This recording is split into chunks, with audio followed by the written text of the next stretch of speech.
আলু দিয়ে কাতলা মাছের বাটি চচ্চড়ি করেছি বন্ধুরা। দেখতে দেখুন দুর্দান্ত হয়, বানাতে একদম সহজ। আমি যেভাবে বানিয়েছি আপনারা একবার রান্নাটা করুন, আশা করি আপনাদের খুবই ভালো লাগবে। নমস্কার বন্ধুরা, দেবী কিচেনে সবাইকে স্বাগত। আশা করি কাছে দূরে দেশ বা দেশের বাইরে যে যেখানেই আছেন আমার সকল বন্ধুরা ভালো আছেন। আজ আপনাদের সঙ্গে আমি একটা দারুণ টেস্টি ভীষণ স্বাদের রেসিপি শেয়ার করব। দেখুন তার জন্য আমি কি নিয়েছি। আমি এখানে কাতলা মাছের পেটি নিয়েছি 3 পিস, সর্ষে পোস্ত, একটু চিনি নিয়েছি, সর্ষের তেল, লঙ্কার গুঁড়ো, লবণ, হলুদ, একটা মিডিয়াম সাইজের পেঁয়াজ দেখুন এরকম চোখো চোখো করে কেটে রেখেছি, কাঁচা পাকা লঙ্কা, টক দই নিয়েছি, একটু ক্যাপসিকাম কুচিয়ে রেখেছি, একটা মিডিয়াম সাইজের আলু, সেটাও আমি চৌকো করে কেটে রেখেছি। আজ বানাবো কাতলা মাছের বাটি চচ্চড়ি। তার জন্যই আমি আলুগুলো চৌকো করে কেটেছি। এই কাতলা মাছের পেটিগুলো আমি চৌকো করে ওইভাবে কেটে নেব। দেখুন বন্ধুরা, আমি প্রথমে মাছগুলো ছোট ছোট করে টুকরো করে নেব। দেখুন বন্ধুরা, আমি এই যে ছোট ছোট চৌকো চৌকো পিস করেছি, একটা পিস করে নিয়েছি, দুটো পিসই আমি করে নেব। এটা হাতে মাখা বাটি চচ্চড়ি, খেতে দুর্দান্ত লাগে, কিন্তু বানাতে একদম সহজ বন্ধুরা। না টেনে আমার ভিডিওটা দেখবেন, আর আমি যেভাবে তৈরি করছি একবার করবেন, আশা করি আপনাদের খুবই ভালো লাগবে। দেখুন বন্ধুরা, আমি 3 পিস মাছই পিস করে নিয়েছি, ছোট ছোট পিস করে। দেখুন কতগুলো হয়েছে, অনেকগুলো হয়েছে। এবার আমি সর্ষে পোস্তটা বেটে নেব। আমি এই যে মিক্সির বাটিতে করে সর্ষে পোস্তটা নিয়ে নেব। আমি সর্ষে নিয়েছি 2 চামচ, সাদা সর্ষে আর কালো সর্ষে মিলিয়ে 2 চামচ নিয়েছি, আর পোস্ত আমি 2 চামচ নিয়েছি। এর মধ্যে একটু লবণ দিয়ে দেব। সর্ষে বাটার সময় সবসময় লবণ দিতে হয় বন্ধুরা, না হলে তো তিতো হয়ে যায়, আপনারা তো জানেন। একটু লবণ দিয়ে নেব, আর কয়েকটা কাঁচা পাকা লঙ্কা দিয়ে আমি প্রথমে এটা শুকনো একটু খানিকটা গুঁড়িয়ে নেব। নাহলে প্রথমেই জল দিয়ে দিলে খুব সমস্যা হয় গুঁড়ো করতে পোস্ত, সেই জন্য একটু শুকনোই আমি গুঁড়িয়ে নেব মিক্সিতে। দেখুন আমি শুকনো এরকমই বেটে নিয়েছি। এবার আমি এর মধ্যে একটু জল দিয়ে বেটে নেব। খুব বেশি জল দেব না, মোটামুটি একটু জল দিয়ে। দেখুন কত সুন্দর বাটা হয়েই গেছে।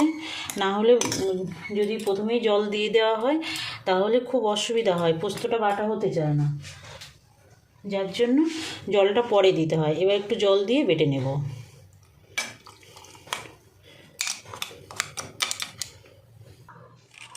দেখুন বন্ধুরা, এই যে সুন্দর একটা পেস্ট হয়েছে, একদম মিহি পেস্ট বেটে নিয়েছি। আপনারা কিন্তু এই মশলাটা শিলপাটাতেও করতে পারেন, কোনো অসুবিধা নেই। আমি মিক্সিতে করলাম, আপনারা শিলপাটাতেও করতে পারেন। এবার আমি মাছে মশলা মাখাবো। মাছটা দিয়ে দেবো। আমি যে বাটিতে এই বাটি চচ্চড়িটা করবো সেই বাটিতেই মেখে নেব। দেখুন বাটিতে প্রথমে আমি মাছগুলো দিয়ে দিলাম। এবার লবণ দেব স্বাদ মতো। লবণটা এখানে খেয়াল রাখতে হবে, সর্ষে পোস্ত বাটার সময়ও আমি লবণ দিয়েছিলাম, সেই হিসাবে মনে রেখে লবণ দিতে হবে। দিয়ে দেবো একটু হলুদ,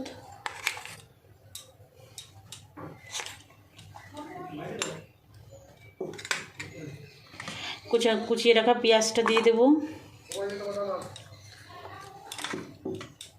দিয়ে দেব আলুটা। খুব সহজ রান্নাটা, কিন্তু খেতে খুব ভালো লাগে বন্ধুরা।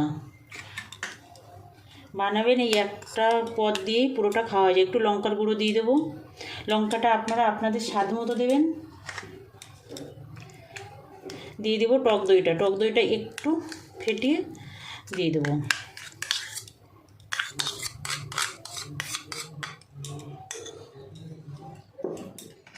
এবার ক্যাপসিকামটাও দিয়ে দেবো।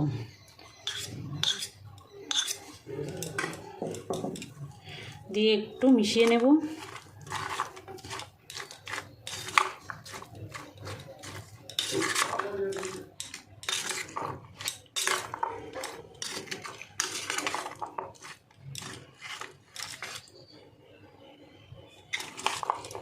দেখুন এইভাবে মিশিয়ে নিতে হবে।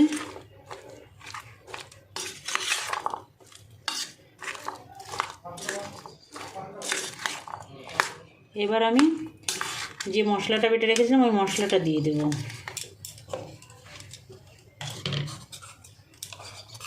মিক্সি থেকে মশলাটা দিয়ে দেবো।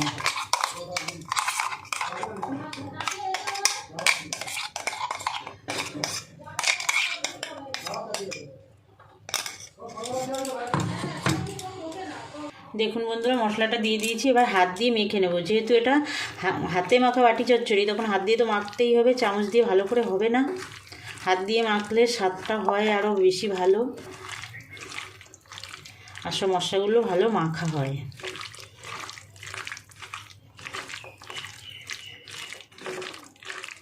যে চিনিটা রেখেছিলাম চিনিটা দিয়ে দেবো। 1 চামচ চিনি দিলাম, আপনারা আপনাদের স্বাদ মতো বাড়িয়ে বা কমিয়ে দিতে পারেন।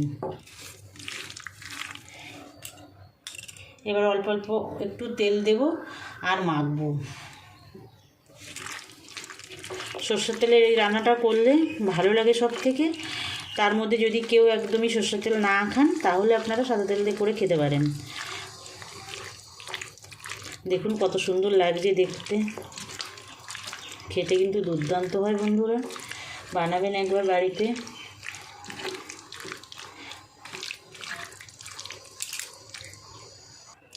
আর একটু তেল দেব, আবার মেখে নেব।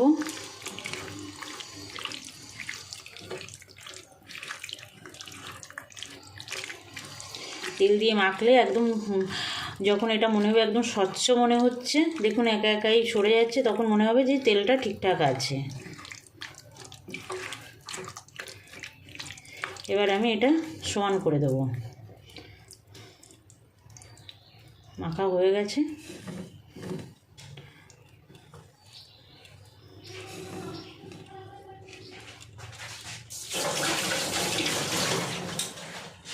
এবার উপর থেকে আর একটু কাঁচা সর্ষের তেল ছড়িয়ে দেব।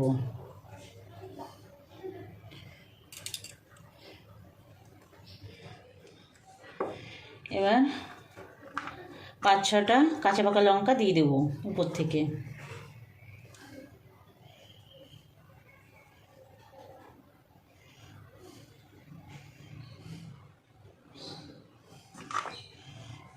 দিয়ে দিলাম। মিক্সির বাটিটা একটু সামান্য জল দিয়ে ধুয়ে দিয়ে দেবো এর মধ্যে। মিক্সির বাটিতে তো অনেকটাই মশলা লেগে রয়েছে, সে মশলাটা যাতে নষ্ট না হয় তার জন্য একটু সামান্য জল দিয়েছি। জল এটা লাগবে না, জল ছাড়াই রান্না হবে, কিন্তু এই যে দেখুন মিক্সি বাটিতে কত মশলাটা লেগে আছে, এটা একটু দিয়ে দেবো। এইভাবে চারি সাইডে দেবো।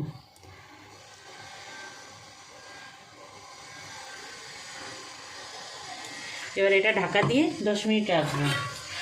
এই 10 মিনিট ঢাকা দিয়ে যখন থাকবে, তখন আমি একটা কড়াই গ্যাসে বসিয়ে প্রিহিট করে নেব।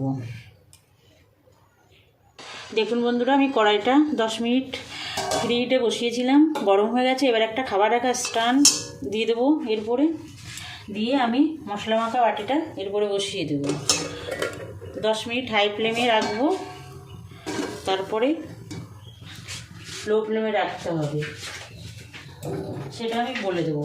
আর এই একটা ভারী জিনিসটা একটু চাপা দিয়ে রাখবো, যাতে ভাপটা না বেরিয়ে যায়। এভাবে চাপা দিয়ে 10 মিনিট হাই ফ্লেমে রাখবো।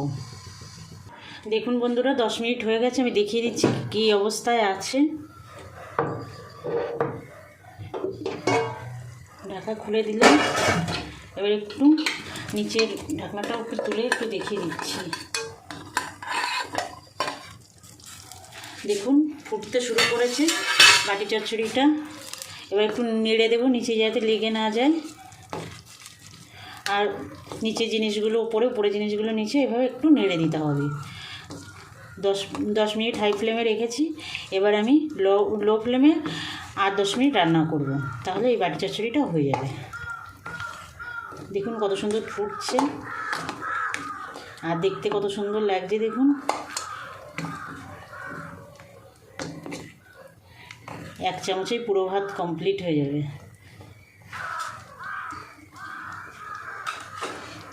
আবার ঢাকা দিয়ে দেবো। আবার খুব গরম।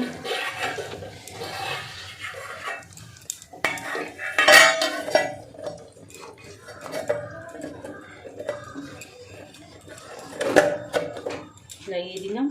এবার আবার ঢাকা দিয়ে এবার লো ফ্লেমে আরও 10 মিনিট রান্না করে নেব। দেখে নিন বন্ধুরা কি অবস্থায় আছে আমাদের হাতে মাখা বাটি চচ্চড়ি। ঢাকনাটা তুলে নেব। ভীষণ গরম, এই কাজটা কিন্তু সাবধানে করবেন বন্ধুরা।